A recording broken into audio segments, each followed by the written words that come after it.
Bismillahirrahmanirrahim. Assalamualaikum warahmatullahi wabarakatuh. Dengan memohon taufik dan inayah Allah Ta'ala, pada kesempatan yang terhormat ini, kami menyampaikan laporan kinerja Majlis Ansharullah Jemaat Ahmadiyah Indonesia yang dipresentasikan dalam forum Majlis Syura sebagai bagian dari kewajiban pertanggungjawaban resmi organisasi. Hingga bulan Agustus 2025, pelaksanaan program-program penguatan organisasi, pembinaan ruhani, dan pelayanan sosial telah berjalan dengan penuh disiplin dan keikhlasan, mencerminkan komitmen Majlis Ansharullah dalam menjaga kualitas pengkhidmatan di seluruh Indonesia. Mengawali laporan ini, Komite Tabligh menyampaikan bahwa hingga bulan Agustus 2025, berbagai program penyebaran pesan Islam Ahmadiyah telah dilaksanakan dengan capaian yang signifikan. Melalui kegiatan Rabtah berbasis olahraga dan pengkhidmatan, tercatat 251 kali pelaksanaan di 50 wilayah, melampaui target yang sebelumnya dicanangkan. Program ini terbukti menjadi sarana efektif dalam membangun kedekatan, membuka dialog, serta memperluas ruang tabligh di tengah masyarakat. Partisipasi anggota dalam kegiatan pertabligan juga menunjukkan perkembangan yang positif. Hingga Agustus 2025, sebanyak 2.032 anggota telah terlibat aktif, mendekati target 3.000 anggota yang ditetapkan untuk dicapai pada Desember mendatang.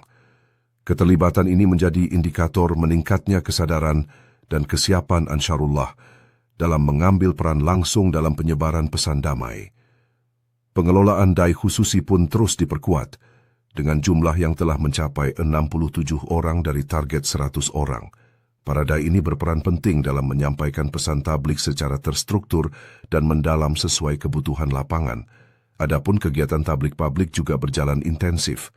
Hingga bulan Agustus, Komite Tabligh telah melaksanakan 9 kali pameran, disertai 207 kali kegiatan tabligh desk di berbagai wilayah. Literatur dan brosur yang menjadi sarana penyebaran informasi telah didistribusikan sebanyak 15.328 eksemplar, membantu memperluas jangkauan dakwah secara langsung. Sementara itu, upaya tabligh melalui media internet menunjukkan capaian yang sangat besar.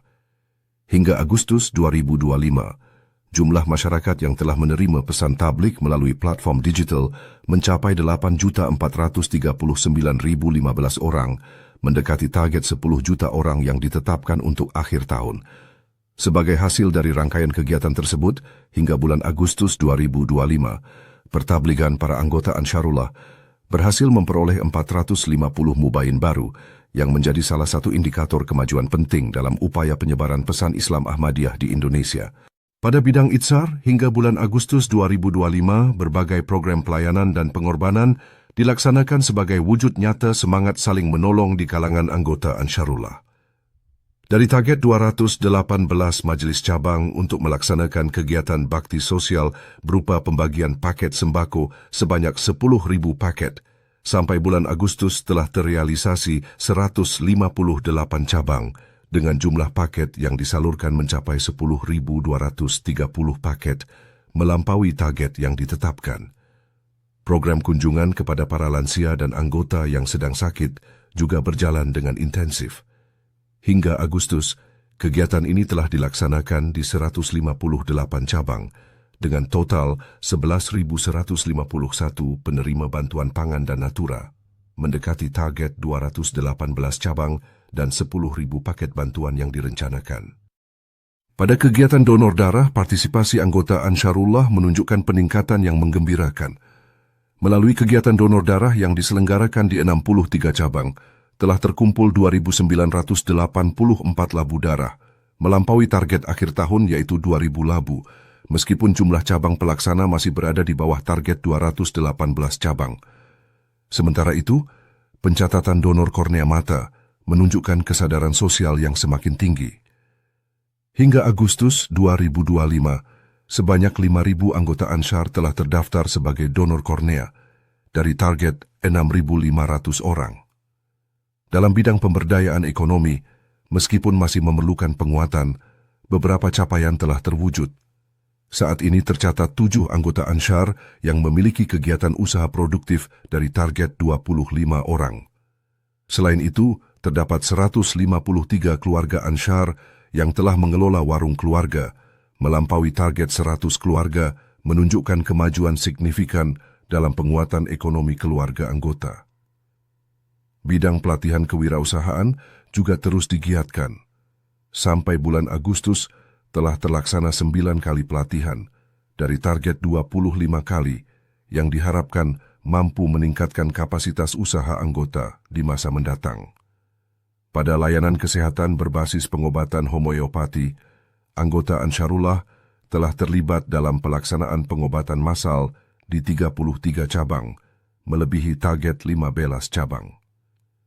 Jumlah pasien yang menerima layanan mencapai 3.063 orang, melampaui target 3.000 pasien, menunjukkan tingginya manfaat program ini bagi masyarakat luas. Pada bidang tarbiyat hingga bulan Agustus 2025, berbagai program pembinaan rohani dan penguatan keluarga Ansharullah telah berjalan secara bertahap dan terukur. Dalam pelaksanaan tarbiyah keluarga, tercatat sebanyak 3.741 keluarga telah melaksanakan program ini, mendekati target 5.000 keluarga. Capaian ini menunjukkan komitmen yang kuat dari para anggota dalam menjaga kualitas pembinaan spiritual di lingkungan keluarga. Pelaksanaan Malam Anshar sebagai salah satu program penguatan rohani yang bersifat kolektif telah terlaksana di 236 majelis cabang dari target 289 cabang. Sementara itu, jumlah anggota yang berpartisipasi langsung dalam kegiatan Malam Anshar mencapai 2.373 orang dari target 5.000 anggota, yang menunjukkan perlunya dorongan lebih lanjut agar keikutsertaan dapat semakin meluas. Dalam upaya pembinaan dan pendampingan generasi yang sebelumnya belum aktif dalam kegiatan jemaat, program kunjungan kepada anggota Lost Generation telah dilaksanakan dengan penuh kesungguhan.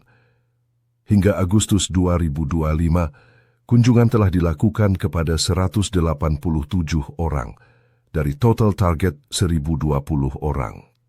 Program ini menjadi langkah penting dalam menguatkan kembali ikatan ukhuwah serta mengembalikan semangat pengkhidmatan di kalangan anggota yang sebelumnya belum terlibat aktif. Pada bidang mal, hingga bulan Agustus 2025, pengelolaan keuangan dan partisipasi anggota dalam berbagai skema pengorbanan harta menunjukkan perkembangan yang signifikan. Dari target 7.350 anggota pembayar canda, telah tercatat 5.827 anggota yang berpartisipasi, dengan total penerimaan sebesar 1.810.885.728 rupiah dari target 7.350 anggota dengan nilai 3.237.150.000 rupiah.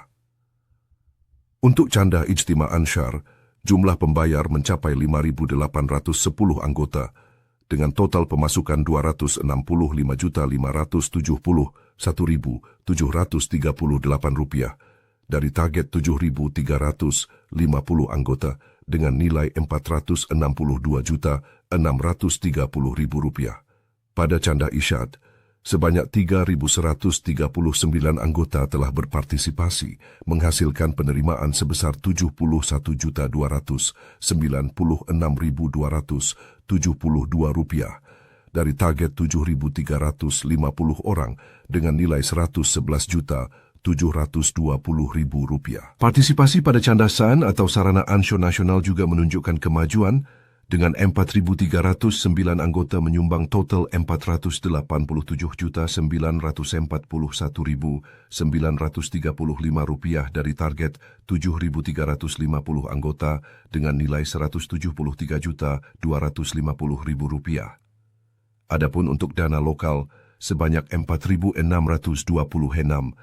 anggota telah berkontribusi dengan nilai 306.441.319 rupiah dari target 7.350 anggota dengan perkiraan 971.145.000 rupiah. Dalam program pengorbanan tahunan, jumlah pejanji tahrik jadid mencapai 5.322 anggota dengan total kontribusi 2.703.980 rupiah, mendekati target dengan nilai perkiraan 3 miliar rupiah dari total target partisipasi anggota 8.000 orang. Sementara itu, pejanji Waqfi Jadid berjumlah 4.474 anggota menyumbang total 1.197.637.884 rupiah dari target partisipasi 8.000 anggota dengan perkiraan nilai 3 miliar rupiah. Dari keseluruhan mekanisme penerimaan mal, hingga Agustus 2025 hak PPMA yang berhasil dihimpun adalah sebagai berikut. Iuran anshor berjumlah 816.012.147 rupiah. Canda ijtima berjumlah 265.895.635 rupiah. Canda isyaat berjumlah 71.374.272 rupiah. Canda saan berjumlah 484.264.875 rupiah. Dengan demikian, total penerimaan hak PPMA sampai bulan Agustus berjumlah 1.542.546.929 rupiah. Di sisi pengeluaran, alokasi dana telah digunakan untuk berbagai kebutuhan program sesuai ketentuan organisasi. Pengeluaran bidang umumi mencapai 1.022.470.444 rupiah. Bidang tablik 80.498.885 rupiah. Bidang tarbiyat 65.187.300 rupiah. Bidang itsar 98.794.242 rupiah. Dan bidang ma'al 108.493.377 rupiah. Total keseluruhan pengeluaran hingga Agustus 2025 adalah 1.375.444.248 rupiah. Dengan total penerimaan dan pengeluaran tersebut, saldo akhir sampai dengan bulan Agustus 2025 tercatat sebesar 267.102.681 rupiah yang menjadi dasar perencanaan langkah keuangan berikutnya. Pada bidang umumi, pelaksanaan administrasi organisasi hingga bulan Agustus 2025 menunjukkan perkembangan yang stabil. Dari total 268 majelis cabang yang menjadi target pelaporan, sebanyak 225 majelis telah menyampaikan laporan kegiatan secara rutin. Capaian ini mencerminkan meningkatnya kedisiplinan administrasi dan koordinasi di tingkat wilayah dan cabang. Dalam mekanisme pelaporan individu berbasis sistem online, tercatat 5.488 anggota Ansharullah telah menyampaikan laporan perorangan dari total target 8.662 anggota. Partisipasi ini menunjukkan kemajuan signifikan dalam penerapan sistem pelaporan digital yang menjadi standar administrasi di lingkungan organisasi. Pelaksanaan rapat pengurus majelis cabang juga berjalan dengan baik, di mana hingga bulan Agustus tercatat 182 majelis cabang telah menyelenggarakan rapat secara berkala dari target 268 majelis cabang. Rapat-rapat ini menjadi landasan penting untuk memastikan kesinambungan program serta efektivitas koordinasi antar pengurus. Adapun pelaksanaan pertemuan anggota menunjukkan antusiasme yang tinggi. Hingga Agustus 2025, sebanyak 230 majelis cabang telah melaksanakan kegiatan tersebut, mendekati target penuh sebanyak 268 majelis cabang. Pertemuan anggota ini menjadi sarana strategis untuk memperkuat komunikasi, silaturahmi dan pembinaan internal di kalangan Ansharullah. Demikian rangkaian laporan kinerja Majelis Ansharullah Jemaat Ahmadiyah Indonesia hingga bulan Agustus 2025 yang telah disampaikan, meliputi program dan capaian dari seluruh komite yang berperan dalam menjalankan amanat organisasi. Semoga segala upaya yang telah dilakukan, baik di tingkat pusat, wilayah maupun cabang, menjadi bagian dari pengkhidmatan yang diterima oleh Allah Ta'ala dan terus membawa peningkatan kualitas pengabdian di masa mendatang. Sebagai penutup, kami mengajak seluruh anggota Ansharullah untuk sejenak menyimak kutipan dari beberapa nasihat dan pesan penuh hikmah yang disampaikan oleh Hazrat Khalifatul Masih Al-Khamis ayadullahu ta'ala binasrihil aziz dalam pidato penutupan beliau pada Ijtima Majlis Ansarullah Inggris Raya 2025 beberapa waktu lalu. Semoga nasihat tersebut menjadi sumber inspirasi, penguatan rohani, serta dorongan bagi kita semua untuk terus berkhidmat dengan keikhlasan dan keteguhan yang lebih tinggi.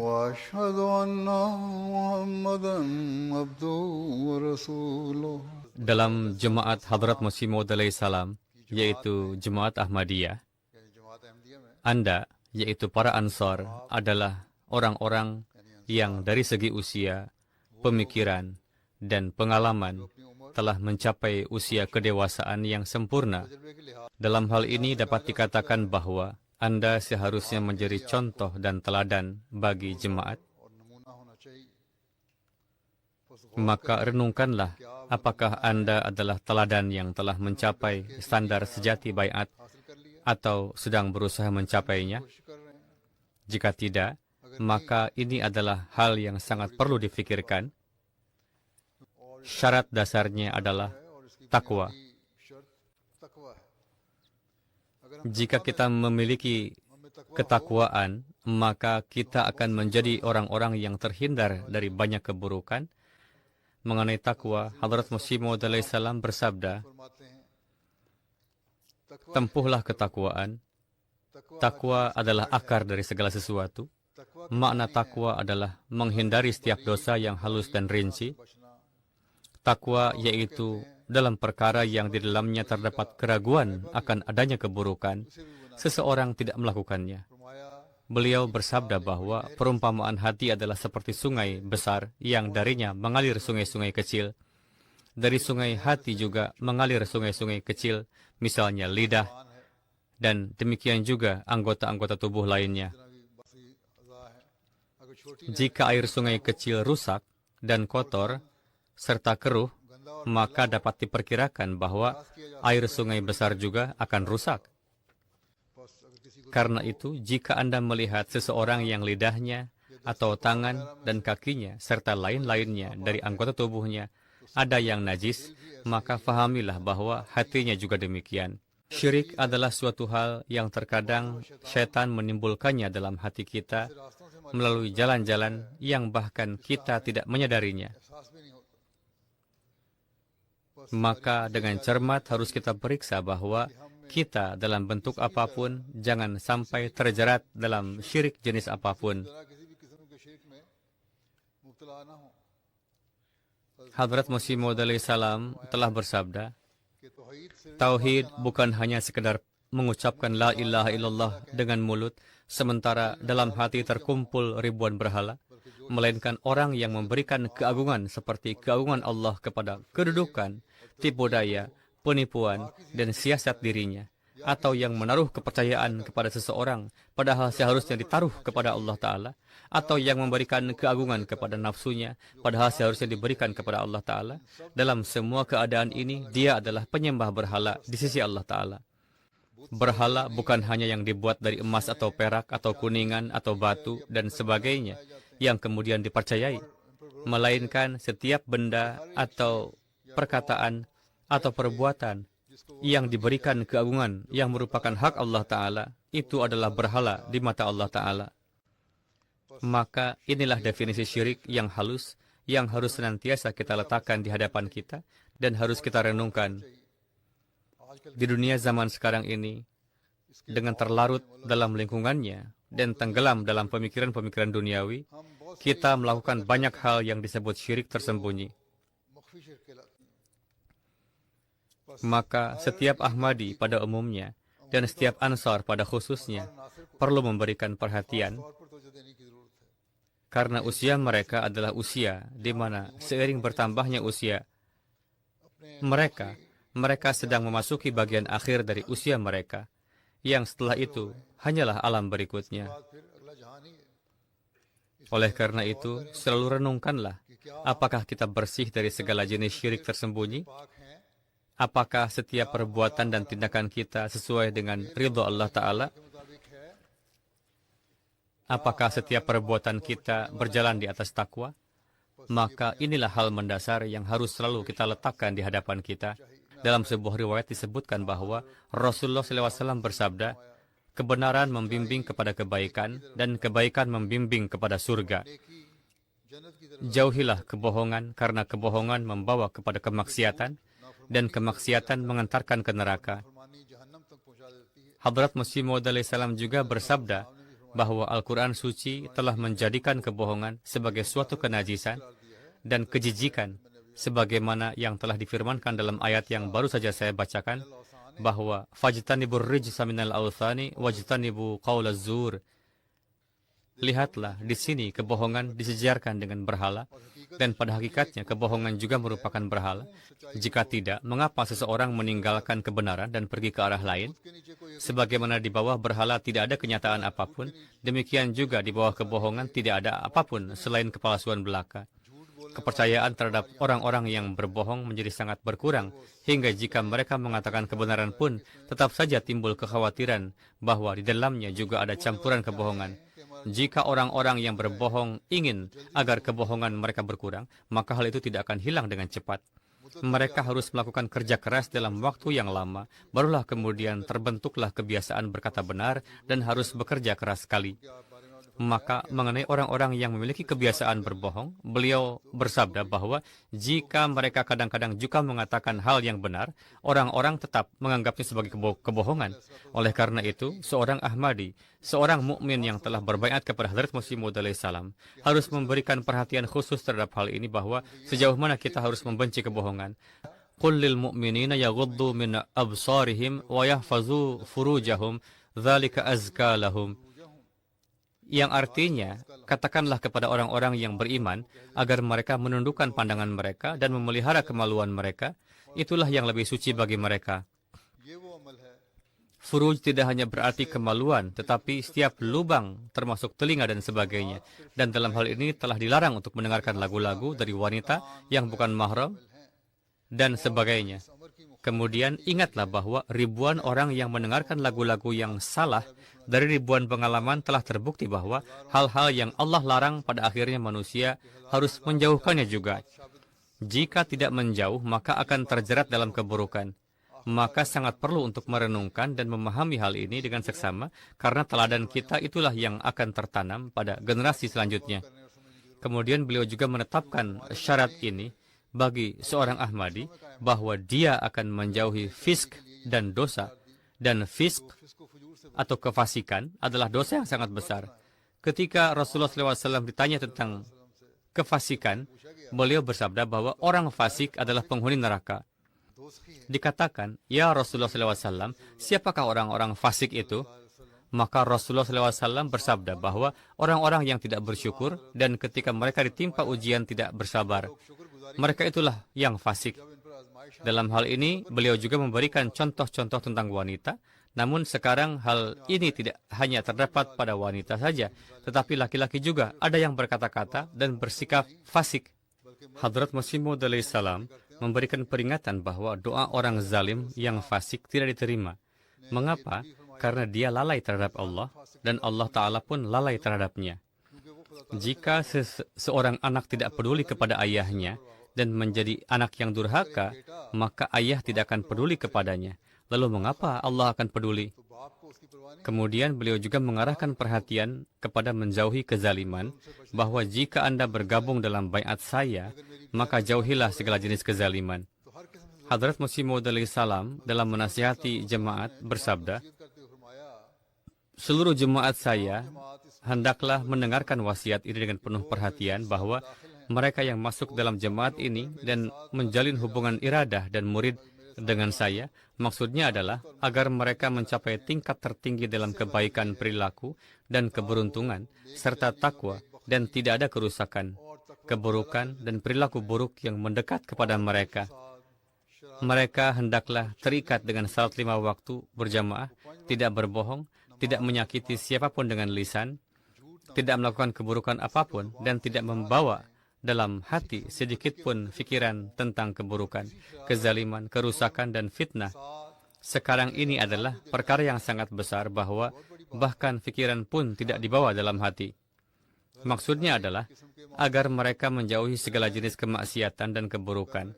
yaitu keburukan-keburukan yang tidak boleh dilakukan dan tidak boleh diucapkan, yang tidak layak untuk dilakukan dan dikatakan, menjauhi semua nafsu dan perbuatan yang tidak pada tempatnya, dan menjadi hamba Allah Ta'ala yang berhati suci, tanpa keburukan dan berwatak rendah hati, serta tidak ada racun busuk yang tersisa dalam hati mereka. Maka ini adalah tempat untuk berfikir yang sangat mendalam bagi setiap orang. Menghindari kefasadan juga merupakan hal yang penting bagi seorang Ahmadi. Dan bagi Anda yang disebut Ansar, maka yang paling pertama perlu diperhatikan adalah hal ini, karena Anda harus melakukan perbaikan. Anda telah mengumumkan bahwa kami adalah Ansar, yaitu penolong beliau, yaitu Hadrat Masih Maud alaihissalam. Dan penolong hanyalah orang yang mengamalkan semua hal-hal yang telah ia janjikan, bahwa kami akan senantiasa menjadi penolong. Hadrat Masih Maud alaihissalam bersabda di suatu tempat mengenai menghindari kefasadan, hendaklah kalian terhadap orang-orang yang meninggalkan kalian dan berpisah dari kalian semata-mata karena kalian telah bergabung dalam jemaat yang didirikan Allah Ta'ala, jangan berbuat kerusuhan atau kerusakan dengan mereka, tetapi berdoalah untuk mereka secara gaib, agar Allah Ta'ala memberikan kepada mereka juga basirat dan ma'rifat yang telah Dia berikan kepada kalian dengan karunia-Nya. Kalian tunjukkanlah dengan teladan suci dan tingkah laku kalian bahwa kalian telah memilih jalan yang baik. Perhatikanlah bahwa saya diutus untuk hal ini agar saya memberikan petunjuk kepada kalian berulang-ulang bahwa hindarilah tempat-tempat segala macam kerusakan dan keributan, dan bersabarlah meskipun mendengar makian. Balaslah keburukan dengan kebaikan, dan jika ada seseorang yang siap berbuat kerusakan, maka lebih baik kalian menyingkir dari tempat seperti itu dan menjawab dengan lemah lembut. Maka untuk menunjukkan teladan ini perlu sekali menghindarinya dengan sungguh-sungguh, dan untuk ini kita harus mendoakan para penentang kita juga. Bukan hanya menghindar, tetapi doa juga diperlukan. Kemudian untuk menjadi seorang Ahmadi, dan khususnya bagi Anda Ansarullah atau bagi Ahmadi-Ahmadi yang harus melakukan tarbiyat dunia dan melakukan tarbiyat generasi-generasi mereka, sangat penting sekali untuk menghindari segala macam cara-cara pemberontakan. Segala macam pemberontakan tidak boleh ada dalam fitrah kita atau dalam perbuatan kita. Semangat ketaatan harus lebih dari segalanya, baik itu semangat ketaatan di dalam nizam jemaat maupun masalah ketaatan terhadap hukum pemerintah. Dalam segala keadaan harus ada ketaatan yang sempurna. Melaksanakan semua perintah-perintah tersebut yang tidak bertentangan dengan syariat.